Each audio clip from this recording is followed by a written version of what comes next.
क्या आपने कभी अपने जीवन में किसी मूर्ति को बात करते हुए सुना है? सोचिए, कोई मूर्ति आपसे बात करे और आपसे कहे, मुझे जिस स्थान से उठाकर लेकर आए हो, उसी स्थान पर सुरक्षित छोड़कर आओ, अन्यथा तुम्हारे साथ बहुत बुरा हो जाएगा। ये सुनते ही हमें भय लगेगा।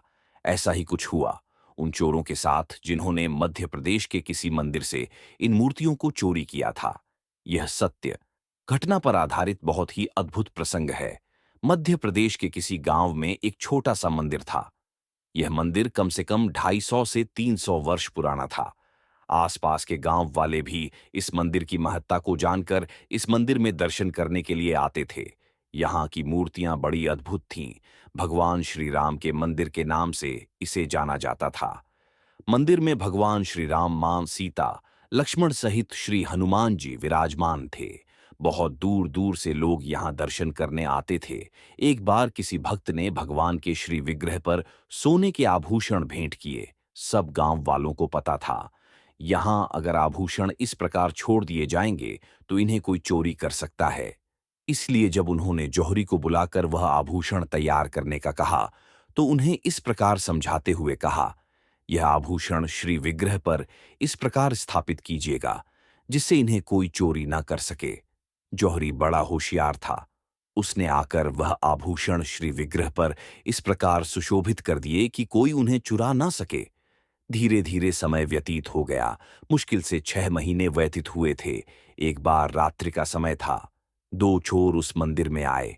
उनके मन में यही विचार चल रहा था, आज हम यह आभूषण उतारकर चोरी कर लेंगे और इन्हें बाजार में बेचकर बहुत सारा धन मिलेगा। वह चोर रात्रि होने का इंतजार करने लगे। रात्रि होने लगी। धीरे धीरे घना अंधेरा छाने लगा। सब भक्त अपने घरों की ओर चले गए। पर जिसके मन में कपट होता है, वह तो समय का इंतजार करता है। वह चोर मंदिर से दूर थोड़ा वही इंतजार कर रहे थे, जब मंदिर खाली हो जाएगा तो हम चोरी करने जाएंगे। उनके मन की बात तो परमात्मा के सिवा कौन जान सकता था। घना अंधेरा हुआ। सारे गांव वाले आराम करने लगे और यहां मंदिर में वह चोर पहुंचे। उन्होंने धीरे से जाकर मंदिर का ताला खोला। वह जैसे ही मंदिर में गए, यह देखकर हैरान हो गए। मंदिर में प्रकाश आ रहा था। उस प्रकाश को देखकर वह सोचने लगे, ना तो यहां दिया जल रहा है, ना कोई लाइट है, और ना ही कोई ऐसा स्थान है जहां से बाहर का प्रकाश आ सके। फिर यह कहां से रहा है? तब उनका ध्यान भगवान के आभूषणों की ओर गया। उनसे इतना प्रकाश आ रहा था कि सारा मंदिर ही रोशन हो रहा था। चोरों ने विचार किया कि जल्दी से जल्दी आभूषण उतार लिए जाएं। उन्होंने आभूषण उतारने का प्रयास किया, पर सारे प्रयास निष्फल चले गए, क्योंकि जौहरी ने इस प्रकार उन आभूषणों को श्री विग्रह पर स्थापित किया था कि कोई भी उन्हें निकाल नहीं सकता था। बहुत प्रयास करने के बाद जब वह चोर थक हार कर बैठ गए, तब उन्होंने विचार किया, अब एक ही उपाय बचा है। अब यहां से इन मूर्तियों को ही चोरी कर लेते हैं, क्योंकि 250 से 300 वर्ष पुराना यह मंदिर है। इन मूर्तियों की भी बहुत कीमत हमें बाजार से प्राप्त हो सकती है। ऐसा विचार कर उन दोनों ने वहां स्थापित मूर्तियों को नीचे से खोदना प्रारंभ कर दिया। थोड़े ही प्रयास में वह मूर्तियां धीरे धीरे हिलने लगीं। चोरों के मन में प्रसन्नता होने लगी कि अब तो हमें बहुत सा धन मिलेगा। एक तो जो आभूषण मूर्तियों पर बनाए गए हैं, उनकी कीमत मिलेगी। दूसरा, इन मूर्तियों को अगर बाहर भेज दिया जाएगा तो हमें और अधिक धन प्राप्त हो सकता है। मन में कपट बढ़ता गया। लोभ को सब पापों का बाप मान गया है। जब लोभ मन में प्रारंभ होता है तो सारा ज्ञान नष्ट हो जाता है।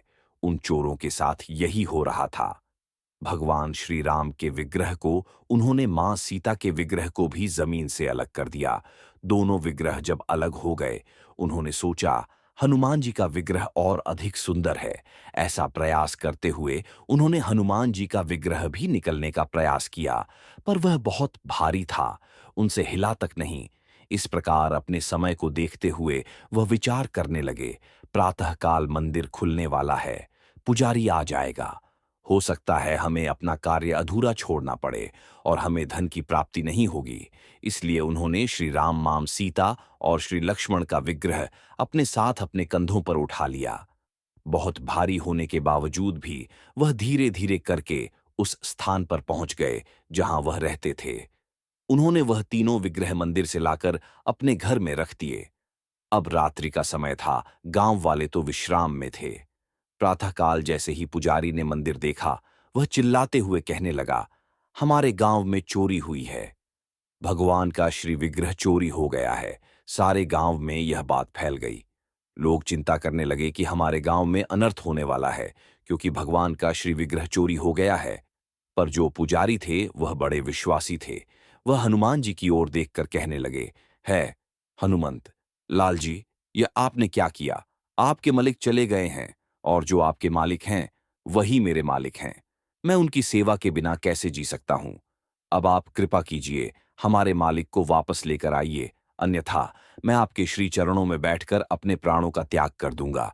पुजारी की यह बात सुनकर उनके घर वाले भी उस स्थान पर आ गए, क्योंकि वह बहुत वर्षों से उस मंदिर में पूजा अर्चना किया करते थे। उन परिवार वालों को ही उस मंदिर में पूजा करने का अधिकार था। अब तो सारे परिवार वाले अन्न जल का त्याग कर उस मंदिर के परांगण में बैठ गए। पुलिस चौकी में शिकायत की गई कि हमें अपने परमात्मा वापस चाहिए, अन्यथा हम अन्न जल का त्याग कर अपने प्राणों का त्याग कर देंगे। मंदिर का महत्व बहुत अधिक था, इसलिए सरकार का भी पुलिस पर प्रेशर पड़ा। उन्हें कहा गया, जल्दी से जल्दी चोरों को ढूंढकर उनसे श्री विग्रह वापस ले आएं। सारा दिन निकलने लगा। पुलिस वाले चोरों को ढूंढते ढूंढते परेशान हो गए। पर चोर तो एक ऐसे स्थान पर छुपे पड़े थे जहां तक पहुंचना बहुत मुश्किल था। धीरे धीरे दिन ढलते हुए रात्रि की ओर प्रस्थान करने लगा। चोरों ने कहा, आज की रात में हम यहां से निकल जाएंगे, इसलिए ऐसा उपाय करना किसी को कानो कान खबर ना चले। रात्रि को भोजन किया, अंधकार होने लगा। सारे गांव वाले चिंतित थे। उनके मन में एक ही बात चल रही थी कि श्री विग्रह को इस प्रकार कौन चुरा सकता है। वहां भोजन खाने के पश्चात प्रभु की विचित्र लीला हुई। यह ऐसा दिव्या चमत्कार था जिसके विषय में चोरों ने भी अपने जीवन में कभी सोचा नहीं था। भोजन करने के पश्चात उन चोरों की आंखों में नींद आने लगी। एक चोर अपने दूसरे साथी से कहने लगा, मुझे तो बहुत नींद आ रही है, हम 1 घंटा आराम करने के पश्चात यहां से चलेंगे। दूसरे ने कहा, मुझे भी बहुत नींद आ रही है, अभी सो जाते हैं, थोड़ी देर बाद यहां से चलेंगे। उन दोनों को उस स्थान पर नींद आने लगी। जैसे ही उन्हें नींद आई, अभी मुश्किल से एक पहर ही बीता था, अचानक से एक चोर जाग गया और जागते हुए अपने साथी को बुलाकर कहने लगा, अरे मुझे बचाओ, पता नहीं मुझे क्या हो रहा है। दूसरा कहने लगा, क्या हुआ? अचानक से क्यों चिल्ला रहे हो? तब वह साथी कहने लगा, मैंने कुछ ऐसा देखा है जिसे देखकर मुझे बहुत डर लग रहा है। मुझे बचाओ, मुझे यहां से निकलो, मुझे पता नहीं क्या हो रहा है। उसका साथी कहने लगा, बताओ तो सही, क्या हुआ? कहां बताता हूं? पर मेरी जवान रुकती जा रही है, मुझे बचाओ। साथी कहने लगा, बताओ, हुआ क्या है? तब वह बताने लगा, जैसे ही मैं आराम कर रहा था, नींद आते ही पता नहीं मुझे क्या हुआ। ऐसा प्रतीत होने लगा कि एक विशाल काय बंदर मेरे सीने पर बैठ गया है और मेरे सीने पर बड़े जोर से प्रहार कर रहा है। ऐसा प्रतीत हुआ कि कम से कम 500-600 किलो का वह वानर है और मुझे मारते हुए कह रहा है, मेरे स्वामी को अपने स्थान पर पहुंचाओ, मेरे स्वामी को अपने स्थान पर पहुंचाओ। उसकी यह बात सुनकर वह साथी कहने लगा, क्या बकवास करते हो? यहां वहां की बातें मत करो। तुम्हें लगता है भगवान के प्रति अधिक आस्था है, इसलिए तुम्हें वह वानर दिखाई देता है, और वह वानर नहीं, तुम्हारे मन की कोरी कल्पना है। तुम मुझे डराना चाहते हो, सो जाओ। अब अपने साथी की बात मानकर वह सो गया। उसे तो नींद आ गई, लेकिन जिस साथी ने दूसरे चोर की बात को बकवास कहा था, आधे घंटे बाद वह भी जोर से चिल्लाते हुए कहने लगा, बचाओ, मुझे बचाओ, मेरी रक्षा करो। तब पहले वाला साथी कहने लगा, क्या हुआ, क्यों चिल्ला रहे हो? तब वह भी पसीने से लथपथ था और चिल्लाते हुए कहने लगा, मेरी रक्षा करो, मेरी रक्षा करो। हुआ क्या? तब वह भी बात बताते हुए कहने लगा, मेरे साथ भी वही हुआ। मैं सो रहा था, गहरी नींद थी। अचानक से ऐसा प्रतीत हुआ, कोई 500-600 किलो का वानर मेरे सीने पर चढ़ गया है और मुझे मारते हुए कहने लगा, मेरे स्वामी को अपने स्थान पर पहुंचाओ, अन्यथा तुम्हारे साथ बुरा हो जाएगा। अब पहले चोर अपने साथी की बात सुनकर कहने लगा, मैंने भी तो यही तुमसे कहा था।